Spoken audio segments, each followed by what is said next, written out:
There is a lot to talk about. There's a lot on my mind and a lot of cool things going on, a lot of craziness going on. I want to know who out there has gotten into some craziness because we got to keep our cool and we got to be focused. And I want to talk about how to succeed as an artist.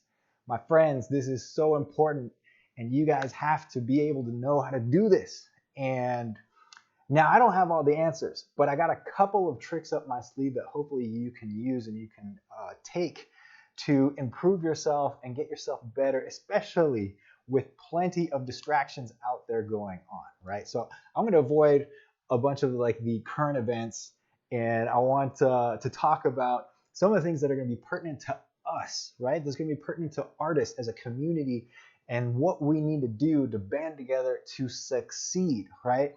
Now let's define that for a minute, okay? Now this whole like fable of starving artist. Now that for whatever reason went around there. And if you actually look and you look into history, right? Who are some of the most well-known figures in all of human history, right? You got your politicians, right? Those scumbags that are always out there doing things in the political class. We're gonna forget about those guys. Now we're going to talk about the scientists and those guys who push things forward. Okay, that's another category. But then we got the artists that have established human history and told stories and tales throughout time. And these are the ones that we remember the most, right? If you go to anybody, in fact, probably in any country, and you ask them who Leonardo da Vinci is, they're probably going to know the answer. And I want to know how we're going to apply that to our time, because this idea that somehow when you got into the profession of being an artist and an artisan and a technician and somebody who actually is creative for a living, that all of a sudden you can't make a living. And I find that so baffling, right? And it was a pleasant surprise, let me tell you, because when I got into this business, I didn't do it because I thought I was going to get paid. I didn't do it because I thought I was going to make any money. I did it because it was the only thing that I was good at. It was the only thing I wanted to do. Actually, I wasn't even good at it back then. It was the only thing I wanted to do, and I would have done it regardless, whether I got paid or not. And it was a pleasant surprise to find out there was a bustling industry for artists out there in many, many, many different disciplines. And I wanted to specialize in animation, and I ended up specializing in storytelling and visual storytelling. And that's hopefully what you guys are here for and about. So big shout out to anybody who's joining us today. And I want to see how you guys are doing with many things that are going on, right? You got your coronavirus that's scaring people. You got your crazy riots in the United States that people are getting up in arms with, probably, very, very valid reasons why. Okay, I'm not going to go into that. But there are many things that we need to be talking about as artists to be able to navigate like what's happening now and what's going to be happening in the future. Because that kind of stuff to me is so, so important. Hey, Chad, what's up, friend? How are you? Good to see you, buddy. Guys on Facebook, and got you guys on Instagram. And I'm monitoring my feed, so you're going to see me go back and forth from my computer. So, okay, let's talk about this idea. When you need to get paid, when you want to get paid for anything, what do you have to do, right? You have to fulfill a service for whoever is hiring you, okay?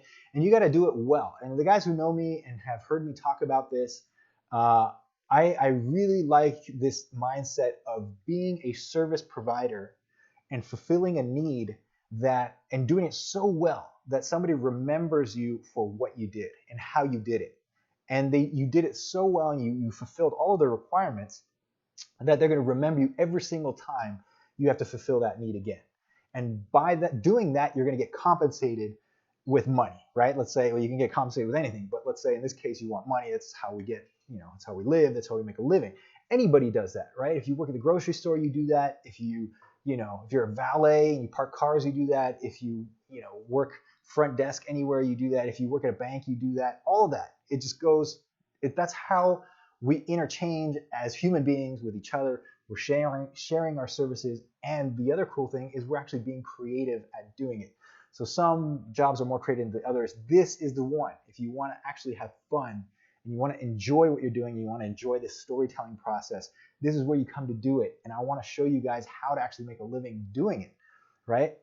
I want you to be successful, and there's a couple of reasons why. And this is how this is been on my mind because I see what's going on out there in society and things are, people are going crazy. And I want to ask you guys, are you getting freaked out by any of this? Is any of this causing any kind of doubts or dilemma in your career path or anything that you wanted to do creatively? I'd love to know. And I'd love to have this conversation and share it with you guys because I want us to understand and put things in perspective. When you think about the great artists that came before us, they all had difficult times to go through, whether they were well-known or successful and have patrons and people paying for them to do their commissions or to actually perform and do what they did best. That was a scenario back in the day. It still exists today, right? It's just in different forms, right? You might be patronized by a company who's actually, sponsoring you to do something unique and innovative. And the company then is able to distribute that creativity in a big way. We're talking more narrative film and storytelling, like what we normally been talking about. So you got your Disney and your Netflix and your video game companies and Facebook with Oculus and stuff like that. They're doing things that are in a creative sphere, okay? And you can offer your services for that. Now, what you need to do in anything, just the basics, right? Let me just cover the basics of this. You need to have enough skills and have enough ability to fulfill the need that's out there and the service that you're doing that. So what am I talking about? You have to analyze what skills are required for a particular job, and you have to know what that is. And I think a lot of people that come to us when we talk about visual storytelling and sequential art and that, they actually are not really sure how to get into this. And we get those questions a lot, like how do I start? What do I do for my portfolio? How do I apply to jobs? How do I get people to look at me and see my work? So it's important to understand what's required of you. And I'll just give you a couple of basics here that we should all know about, is that you have a really strong portfolio that represents your skills and what you can do in the marketplace to give value, right? To give something to that particular project. And you do it and you do it really well, okay? And you have to research that. And I talk a lot about drawing skills. I talk a lot about technique, programs that we use, software and 3D programs that are out there, and there are many that are accessible, free, that you can download. So all of that is really, really cool, something that is positive that you can get. I remember when software was like thousands of dollars when you had to get that stuff. It was crazy. So now it's a lot more accessible than it used to be. That's one thing. So you have to get your portfolio, get that established, and make sure you have an organized way to show people that you're awesome. Okay, and that could be even on Insta, could be as simple as having a really cool Instagram account showing really good samples of your work and just having a way for people to contact you on that social media platform. It could be that bare bones simple. Now there's more sophisticated ways doing it and having a couple more strategies there with other social media, having a website, having a portfolio that you can distribute by email. All those things are strategies that you can use.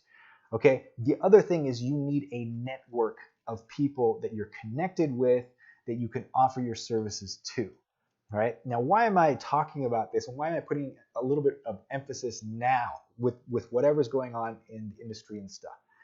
The reason why is because with so much uncertainty and so much possible apparent, right, what people might think of as uncertainty or apparent confusion in the marketplace or projects that might get on hold, you need to have this stuff dialed in so much stronger so that you stick out amongst the crowd and your strategies are pretty tight. I want you to understand that concept.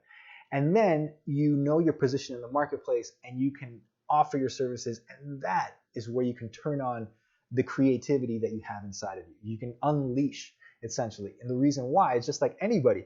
Like if you're a seamstress and you work in fashion and you create awesome, beautiful designs, and that's a technical skills that you have to do, nobody's going to know you exist unless you actually put yourself out there and show them how really good you are. You could be making amazing fashion in your own house, but if nobody knows you exist, how are you going to actually get out there and get compensated and get paid and make a living for this stuff? It all is in this, like, it all goes around in this community and just the way that we're working in this marketplace. It's really, really important. So let me talk also a little bit about how you thrive in this, okay? And this is where I want to ask you guys, do you have any questions about how to actually tackle this stuff what are you seeing right now that are the trends? Maybe those of you guys who have your ears to the ground and are hearing things that are projects coming up and possible opportunities not only in the United States but in the world, because this is now global. We're in a global market here, and we can take advantage of what's going on not only in the U.S., which I'm based out of the U.S., so I talk a lot about U.S. marketplaces and jobs and things that are happening here, but you should also understand that there's many studios and many projects and many creative opportunities elsewhere as well, and you can still get compensated very well outside of the U.S. market. In fact, it's a really good idea because you can expand your network that way. Okay. So the reason this is really important is not only do I want you guys to be successful, I want you to thrive, and I want you to understand that this is a career choice that is so much fun, and it's so passionate, it's so filled with passion and just excitement that you can wake up and actually do something creative and challenge yourself to better yourself at what you're doing currently. So if you really love drawing, like some of the things I've been doing recently, I'm doing a lot of alien designs and coming up with concepts and thinking about what creatures would be cool to populate our story. And it's a wonderfully fun exercise to look at what other people have done, to reference that thing and try and give your own personal twist. Now, by doing it in a unique way and really pushing yourself so that you're challenging yourself to be creative, you're going to do something that is in your own style and unique. That is what's going to be valuable. So that's what people are going to actually search for you. Now, let's say you've got the basics down, and we talked a little bit about that career stuff. You got your portfolio, you're showing your skills, you got a network, you have a couple of leads for jobs and things like that. The other thing that you want to be thinking about is how you're going to develop your own approach and your own style to any of this stuff that we're talking about here. And that goes with storytelling style, camera work style, staging style, and it's on your own unique approach to how you resolve a story issue. That is the next level. That is where you really blow up as an artist and your career really takes hold and people remember you and they call you back because you are valuable. You are creating something so unique that only you can do, because you have studied and you have a unique perspective and you have the reference that's bouncing around in your head of everything that you learned in your childhood, all the movies you saw, all the video games you played with, all the toys that you were playing with. They're all coming back and you're using that in an explosive way to create your own unique style. That's what makes you unique and valuable. And if you do any kind of search on social media, you're going to see that stuff. And you're gonna be able to identify the people who are doing it right now. Okay, so push yourself to get there. Now you might say, "Wow, Sergio, you're talking craziness. You're talking theory here. How do I even get to having a solidity in my portfolio?" And then you want me to be creative and do all my own style. All right, there's a method to this whole madness. There's a way you get there, and you do it in stepping stones, right? So get that foundation first. And especially in these times when you might have uncertainty, you might be laid off, the project that you're on might have been cut. Who knows, right? In fact, most of the people I know who are talented are busy. They keep on working because, again, they're in demand. So regardless, let's say you have something like that. Cover your economic basis first. Pay your rent. Get your food in order, right? Because you got to be able to survive, right? Then on top of that, then make sure you have enough side income. You're hustling. You're bringing home the bacon, so that you can now cover your basis and then focus on the other stuff. And you gotta allocate a certain amount of time in your life to progress, to your own personal growth. All right, this is like, I don't see that there's any other way around it. I really don't. Like, how can you better yourself if you don't do anything about it, right? If you're not figure drawing, if you're not sketching all the time, if you're not studying films, and you're not improving and doing exercises in storyboarding and story art and creating ideas, how do you possibly think you're actually going to get better? It's really hard. That is like the hardest thing. But take the opposite of that. You allocate a time in your life at night, on weekends, whenever you have a spare moment, and you're doing sketches and you're creating ideas and you're you're just putting your hand in motion to create drawings and scribbles and putting it on paper or doing it digitally, but you're progressing what you're doing, you're going to improve. I guarantee it. There is no other way to do it. And if you have another way to do it, well, share it with us, because I want to know the magic pill. I want to take those magic art pills and see if I can actually get better at it. But I know that putting in the hard work, putting in the time, you get there. And there's no shortcuts that I've found. Again, you got one? Let me know about it. Let us all know about it. Don't keep it to yourself. uh, hey, this is awesome. So let me just mention what Chad here is talking about. He says there are a ton of animation projects that have been popping up recently. Places like Bento Box, DreamWorks, Disney, Viacom, more that people that have been looking for people. The jobs, at least in animation, are definitely there. That's awesome. And if you have any leads, please let us know. And then you got to follow up here too. If you're developing a pitch and maybe already have a pitch package or packet, how would you go about trying to network to get people interested in it? Dude, Chad, you got an awesome question there. Let me answer that one. This is just the most ironic time that we're living in right now, because we've almost had this like forced lockdown where you're at your house. Hopefully you have a safe and comfortable place to be where you have a setup. But even if you just have a sketchbook and a piece of paper, sketchbook, a pencil, whatever, you can create ideas and you can create a pitch package to actually do something and pitch ideas or create stories. So the first thing I would say in regards to that is at least have the ideas, work on those ideas and create them, flesh them out. Now let me describe from my perspective, what I understand to be a pitch package and a story Bible or a story pitch, something that you would approach a studio or a group of producers or somebody that is willing to back you to create something. It could even be something on Kickstarter. You could do it yourself and finance it yourself as well. Or at least with the backing of a lot of followers, right? So what I understand that to be is you have a quick and concise synopsis of the story that it has a really targeted and detailed log line, which is kind of your one-line description of the story. You'd have a brief synopsis of what it is, and it's got to be very well thought out, and this is a written form, okay? Then in addition to that, you would create storytelling images that highlight the story in your synopsis, right? And this would be the visual development part where you would include possibly some character designs. I really encourage people though, in a pitch Bible, because I've seen a bunch of them, that if you're going to do any kind of design work, don't just have it very cold and like T-pose and turnarounds and stuff like that, which you see in traditional character designs.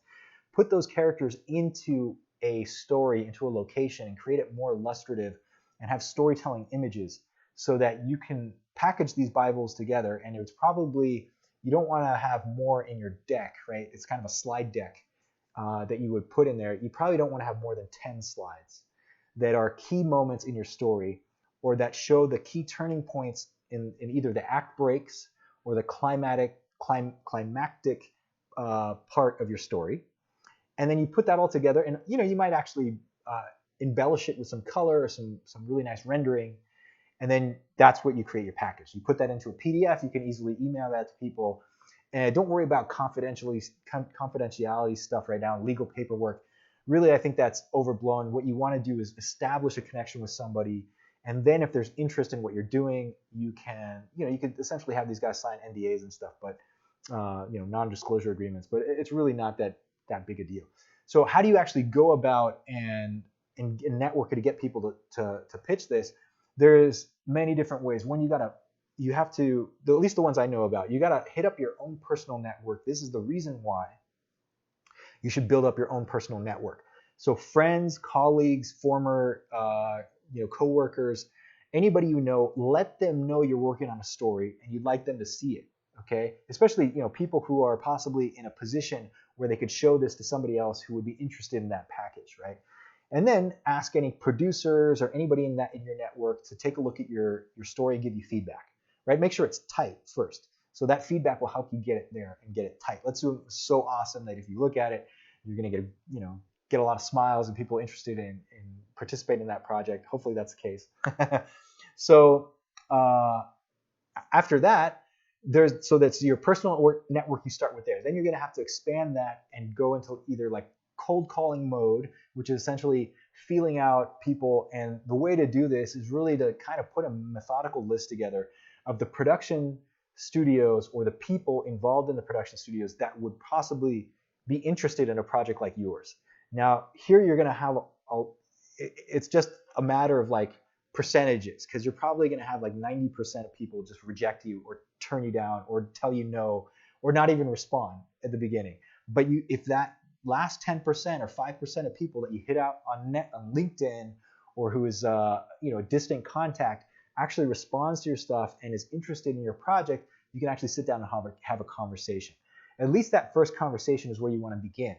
Anybody who's interested will probably put together either a letter of intent, which is kind of a legal form saying that they are interested in your project, or they would take it further and ask for more materials and maybe have you flesh out a script. They might even hire you to do development work. This could be a Netflix or Disney or any kind of independent producers who are doing that kind of stuff. This is hard. It's not an easy thing to do. But the thing that I really love that you brought this up is that a lot of people have time on their hands now because they might be locked out at home or certainly don't want to go out for obvious reasons. So then you can take advantage of what's going on and not get distracted by the noise that's happening around us. And you could progress in your own personal projects. That is really, really important to keep in mind. And that's about keeping things in perspective, that when the opportunity strikes, you're able to take advantage of that opportunity and create your own luck, right? That's that saying, right? Luck strikes to those who are able to take advantage of it. This is where you have to be ready to the possibilities that are presented to you. And you never know when these things are going to happen, okay? So that's hopefully that kind of gives you an idea. Now, if you're already working inside a studio like this, that is a perfect opportunity for you to kind of survey the guys that you're working with. This might be a producer that you have that's a friend of yours. It might be a couple coworkers that you just ask for a brief minute of their time to take a look at your pitch. And most people are pretty generous. And really, I always get excited about seeing other projects that people do.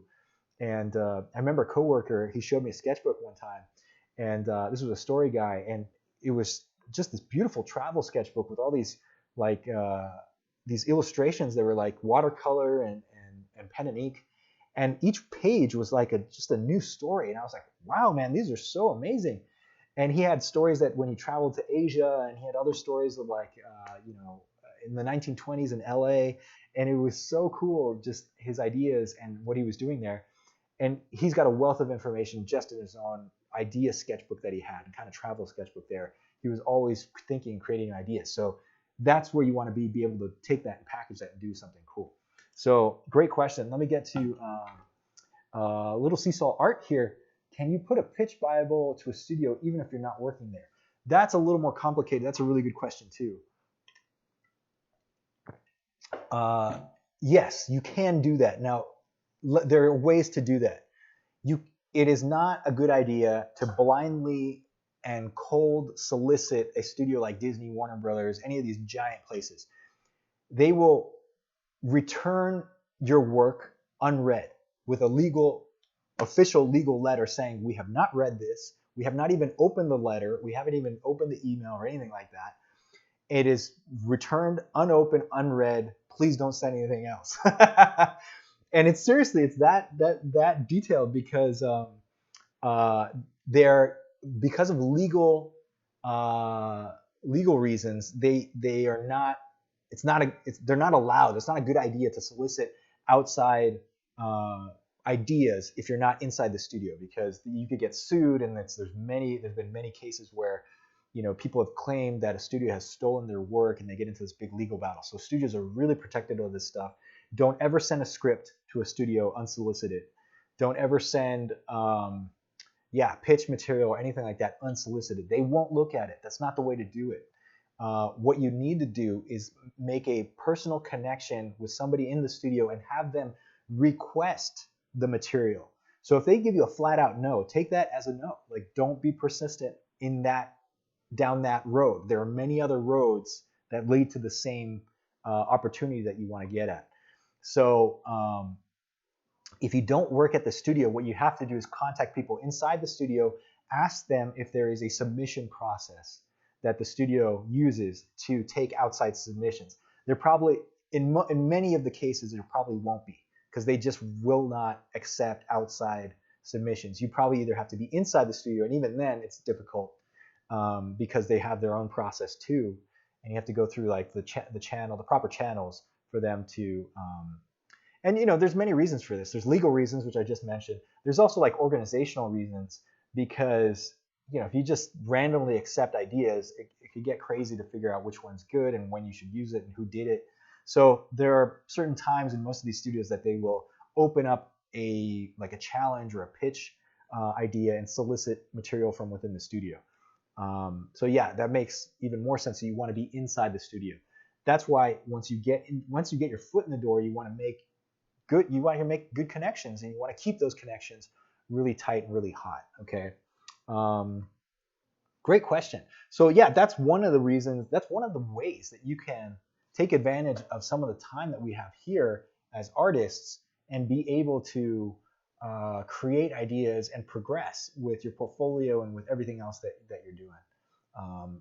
So yeah, my number one recommendation, especially for tonight, is don't ever stop. Don't ever just put things away and get distracted by your goals. A lot of the things that we do as artists should have longer term goals, because this stuff takes time.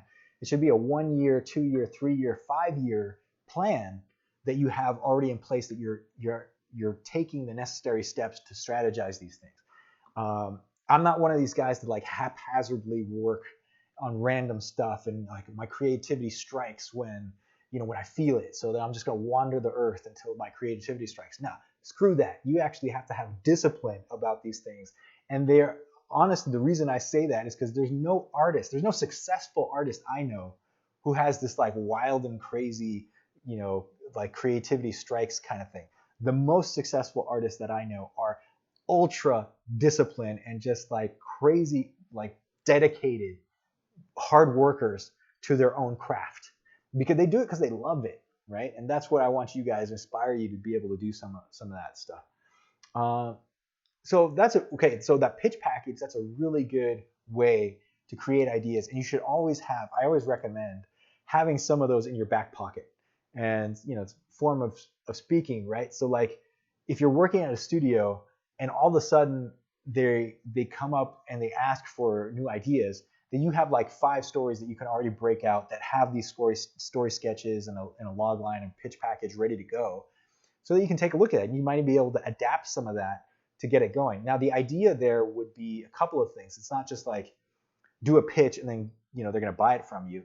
You might have, that might be a stepping stone for you to move up in your career. They might ask you to develop that further so that you can actually create a couple scripts. You might even be a director or a showrunner, or with it's like producer. They usually use those terms interchangeably, being showrunner, producer, and you're going to be the one developing that idea. I know that happened a lot back in the Cartoon Network days when they were doing some of their TV shows, and I think that still happens. And that was the story department. These are story guys, right? There's a reason they call us story guys, right?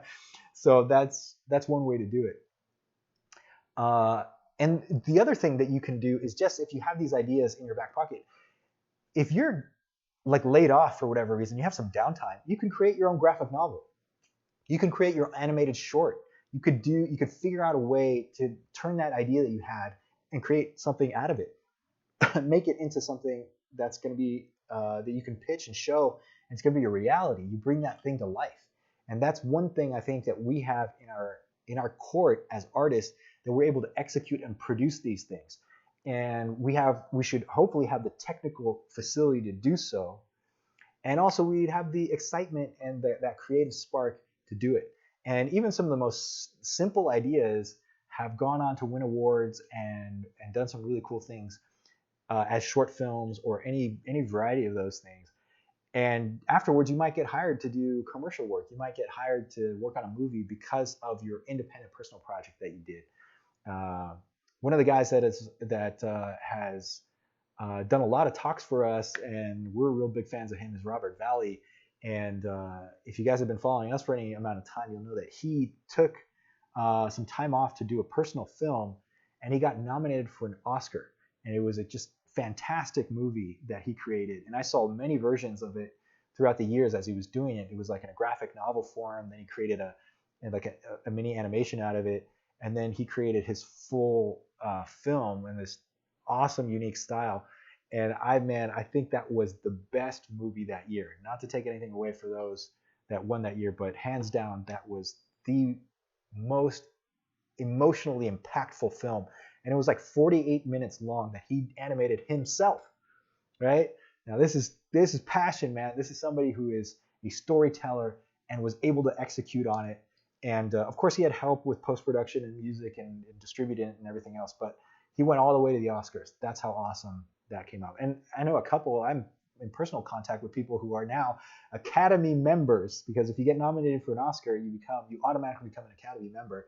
And I've got like at least off the top of my head, I know at least 4 guys who are now Academy members because they've been nominated for Oscars, and that's amazing. It really is. It's inspiring to hear that. All right, fellas. Well, if there's nothing else that you guys have on your mind, I would just recommend that everything else that's going on in the world right now, don't lose sight of your own passions and your own goals and your own perspective of where you want to be in a number of years. Because when all of this is all done, when you're like on your deathbed and you're old and gray, hopefully, that you want to look back at your career and the things that you've done and the movements that you've made. And this is where I look back at history. I look at these famous artists that I really love, like Norman Rockwell and Dean Cornwell and J.C. Leyendecker and even John Singer Sargent and Monet and Alphonse Mucha. If you guys know any of these guys that I'm talking about, if you look at their life and you look at how they actually were able to execute the things that they've done, and yeah, they had plenty of turmoil. I know I read these guys, and these guys have divorces, and they broke up, and they they went bankrupt, and all of these things happened to many of these guys. But throughout it, what really is left is the body of work that is so powerful and so creative. And I look at it as a gift that these guys have left for the next generation, because from that you can learn something and you can improve yourself. So kudos to those guys who have been such badasses back in the day, back before we were all alive, and they left this amazing body of work. We all know people like that, right? It's like talented animators, amazing illustrators and painters. And guess what? We're alive today, and we got to take advantage of it. So don't lose sight of that stuff. All right, friends, stay safe out there. Have some fun. Make sure that you're enjoying what you're doing and having passion every single moment doing what you do. All right, take care. Have a good night. We'll talk soon.